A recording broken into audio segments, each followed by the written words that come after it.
number one is first seek to understand before trying to be understood. But most of us, our ego gets involved, and I'm guilty of this all the time, right? And then we ridicule and judge versus trying to understand. So if you just went through with genuine curiosity to try to understand, how big of an impact would that make on your mindset throughout the day? It'd probably make a huge difference. Yeah. Somebody cuts you off, somebody flips you off. What if instead of getting pissed, you're like, I'm curious. I wonder what he has going on that caused him to ABC. Yeah. Does that make sense? Yeah. It seems silly, but our life is a direct reflection of the quality of the questions we ask ourselves. So if we aren't asking ourselves any quality questions, what's that generally say about the quality of our life? Pretty low. Shitty. Most of the questions we ask are based on judgment of other people instead of trying to understand. Yeah. Mm-hmm. Does that make sense? Yeah. Mm-hmm. Now, how many of you heard me say all this stuff is based on my own what? Experience. My own experience, my own perspective. But maybe you can relate. Maybe there's been times where you went straight to judgment instead of trying to understand. And if you think about why do I judge versus understand, it's a defense mechanism to protect our pride and ego. How many of us do that with the customer? All that. Okay, now if we have curiosity on why in the world would a customer say no when everything was going to increase? What do we normally do? Person's a fucking idiot. fucking waste of my time.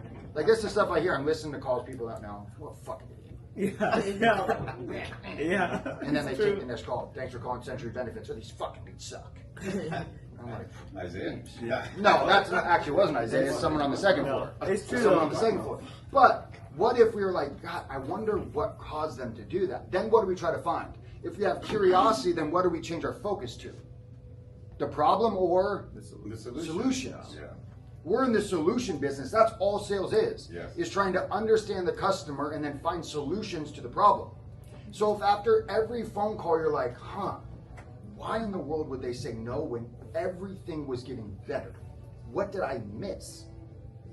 And then what happens from the phone call? We grow. You learn, Yeah, you reflect, grow, yeah. you get perspective. Yeah. Generally the opposite happens. Yeah. We judge, we talk shit, we get pissed. Yeah. And then what happens for the rest of the day? Yeah. And it's understandable. Do you think it's not any different for, let's say, myself or team leads or Andrew with management when we go into a meeting and all we do is complain? It's different, right? You guys deal with customers. You guys are our customers. It's interesting. We all have the same psychological tendencies. It's just a different interaction.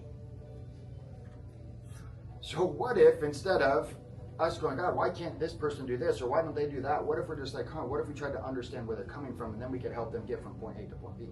The same thing with our customers. Is if you leave every interaction with curiosity instead of judgment, game changer. So take two things away from today. Controlling your speed, your tone, your volume. And what happens if we shifted from judgment to curiosity? How would that impact the outcome? I think it's protect your heart. I had to do this just in my own personal life with some of the parenting I received. Some of the parenting I received.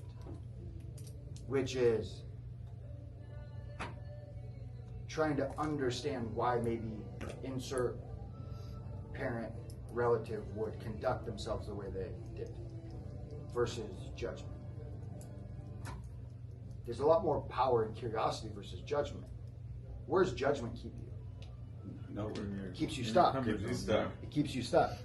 Curiosity can allow you to move past it. Makes you grow. Okay. Yeah, that's good. Does that make sense, everybody? Yeah. Okay, cool. So I heard a couple things, right? Do I have to change anything to do with my plan? How many of you get past this, but then it comes up at the end?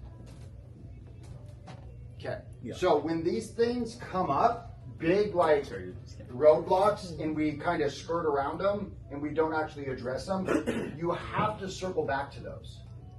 And part of that's in the vacation or before the vacation. And that's going to be through a reframe. Okay, reframes are super powerful. Basically, all a reframe is is what I did in the role play example when the customer says, I don't want to change. By definition, if you get more, what is that? A change. Okay. So most people don't want to go through what's involved in the change, but everybody generally wants positive change. So oftentimes they go, I don't want to change anything with my plan. We have to address that through a reframe before we present. Does that make sense? So what do you think the easiest way to reframe is? Because we want to start to build a foundation for the reframe. What do you think the best way to start to build a foundation to understand the customer is? With what? A question. With questions. But what do most of us start the foundation with? Statement. With statements, which is whose perspective? Ours, right? So, trying to build a foundation with statements is like building a house on sand. It's only a matter of time until it falls apart, right? Building a foundation with questions is very solid because whose foundation is it? It's the customer's foundation. How many of you like to argue with your own opinion? I'm always right. That's right. Okay. So it's not about manipulation, it's about persuasion and connection. And that's all persuasion is do you think you're ever persuaded by somebody you don't like? Rarely. Probably not. Never. So there has to be some sort of connection there or agreement in beliefs. So for the reframe, you just want to circle back to the question, right? Do I have to change my plan? So what would that sound like? Can you say change? Can you be more specific? Okay, we didn't, oh my God, let's see if I can get this out. So we got past that, we're circling back to it. Okay. We're circling back to it. So, could you, I'm sorry, do I have to say anything about my plan? Well, We've gotten past it, so it's later. it's later. Yep, Okay. we're trying to set a reframe now. Okay, so, no, I'm sorry. Sorry. So Okay. earlier you had mentioned or asked, do you have to change anything with your plan? Okay. I'm just a little curious, right? And then we can go into the question, right? Was there a specific reason you had asked? Was there a specific reason you asked? And they go, because I don't want to. No, that's fair. I get that. I don't want to. Okay. Was there? So I don't want to. And no kidding. I mean, what would you be opposed to a positive change? Is that? Okay, we're trying to gather information still. Okay. Still. Yeah. Okay. So that's not a bad question by any means. They'd probably say no. But earlier you had mentioned, right?